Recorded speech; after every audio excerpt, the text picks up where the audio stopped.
At the end of March, a video of a disturbing interaction between the Dalai Lama and a young Indian boy was shared on Twitter. Since then, the video has received several million views, and many Tibetans are trying to protect their spiritual leader from the accusations. In this video, we embark on a journey to present an unbiased perspective of disturbing events. You'll witness the complete interaction between the Dalai Lama and the Indian boy, including the interview that follows. We'll explore the reasons behind Tibetans' belief in China's involvement and uncover the truth behind the intriguing Eat My Tongue custom in Tibetan traditional culture. Let's start.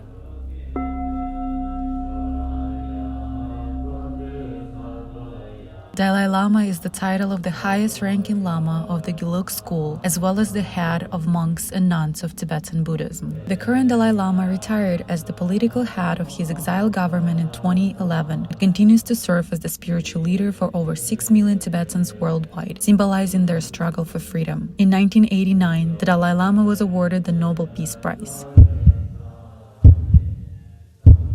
The incident appears to have taken place at the Dalai Lama's temple in Dharamsala on February 28. He had interacted with around 120 students who had completed a skill training program organized by the M3M Foundation, the philanthropic arm of real estate company M3M Group. The foundation uploaded photos from the event on social media in March, which were later deleted. In one of them, the Dalai Lama is seen hugging the boy. At the end of March, a video of a disturbing interaction between the Dalai Lama and a young Indian boy was shared on Twitter. As the video spread across the internet, it was condemned by many who called it inappropriate, scandalous, and disgusting. Tibetans argue that the video is edited in a way that discredits the Dalai Lama. Let's watch the whole video. Can I hug you? It's a question.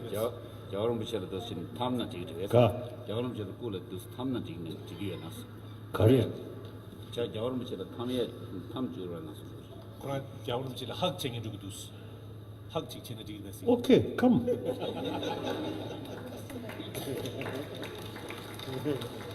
First here.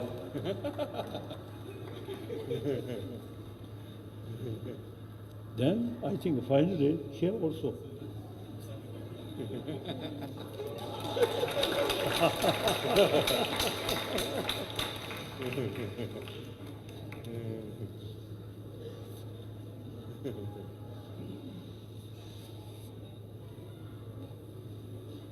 And suck my tongue.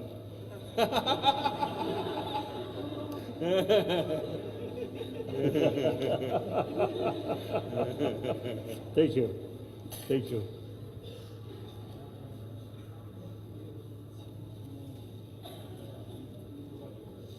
We are same human brothers, sisters.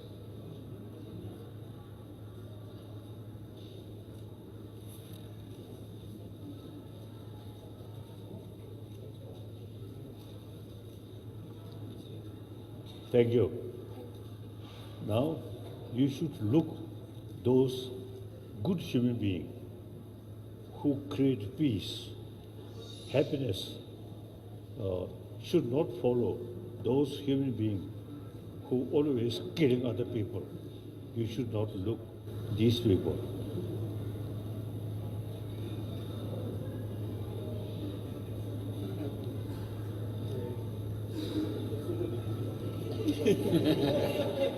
As we see His Holiness hold you and hugged you, so at that time, what do you feel? You can only feel the positive energy, and I just can't express how good it feels. Exactly. It was amazing meeting His Holiness. It's a really nice feeling meeting him, and you get a lot of that positive energy. It's not just like that, but once you get the positive energy, I think you're happier, and it's a better thing, and you smile a lot more. It was a really good experience overall. I'm Dr. Trustee M3M Foundation. We've been working in Dharamshala on this skill center which we started last year, and since then we were looking at seeking blessings from His Holiness. And today we got this opportunity, and especially when my family was there with me, and all the students who graduated from I Empower Academy of Skills were also present. We are totally blessed to have got these blessings from His Holiness. He came, addressed us in person, taught about peace that the world needs, and how everyone needs to feel together like brother and sister. And I absolutely cannot, express how I feel getting The blessed. controversy prompted an apology from the office of the Dalai Lama, who said his behavior has been innocent and playful. It said in a statement, "His Holiness wishes to apologize to the boy and his family as well as his many friends across the world for the hurt his words may have caused." Tibetan government in exile pointed out that Dalai Lama often teases people he meets in an innocent and playful way, even in public and before cameras.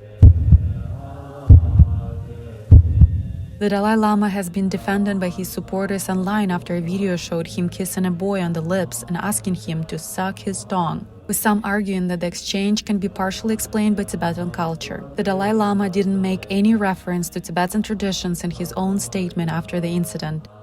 Some Tibetan activists, however, have argued that the incident is one of a joke being overblown, while others suggested the Dalai Lama was being attacked over a Tibetan way of expression and traditional customs. Expression of emotions and manners today has been melted together and become vividly westernized, bringing in narrative of other cultures, customs, and social influence on gender and sexuality to interpret Tibetan way of expression is just not right.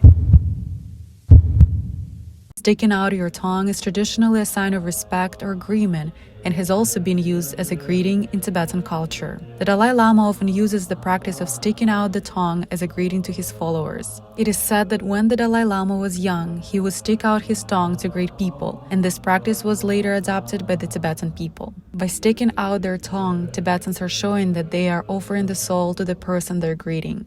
It is a way of saying, "I trust you. I am offering you the most precious part of myself." Perhaps the most famous Western culture reference to this tradition comes in the film 7 Years in Tibet.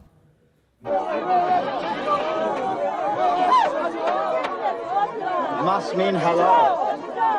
As long as they don't try to kiss me.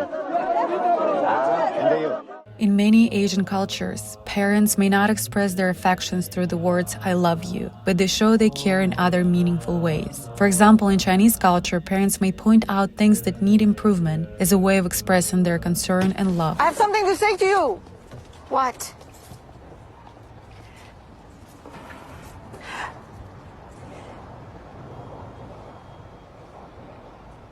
You have to try and eat healthier. You are getting fat.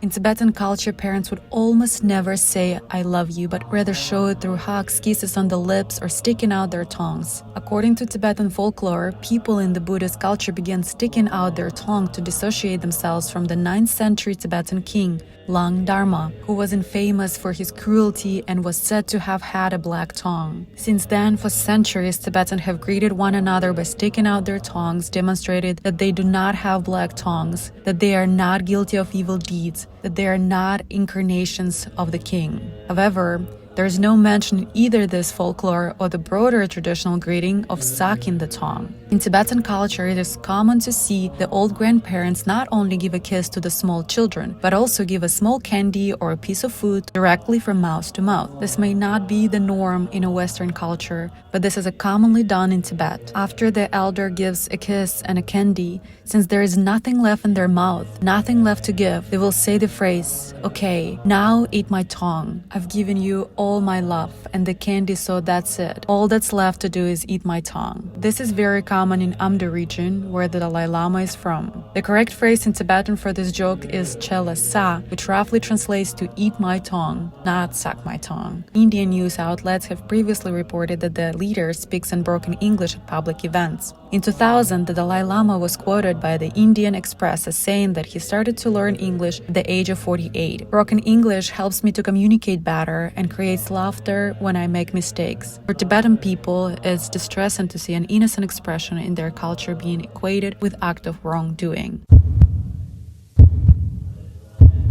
Tibetan people around the world believe that China is behind this. The Tibetan government in exile stated that their investigation showed the involvement of pro-Chinese sources in making the video go viral. During the live event, no one reacted since, for Tibetans, nothing wrong had actually happened. The video went viral almost a month later when a short 10-second edited clip was posted on Twitter by a newly created account.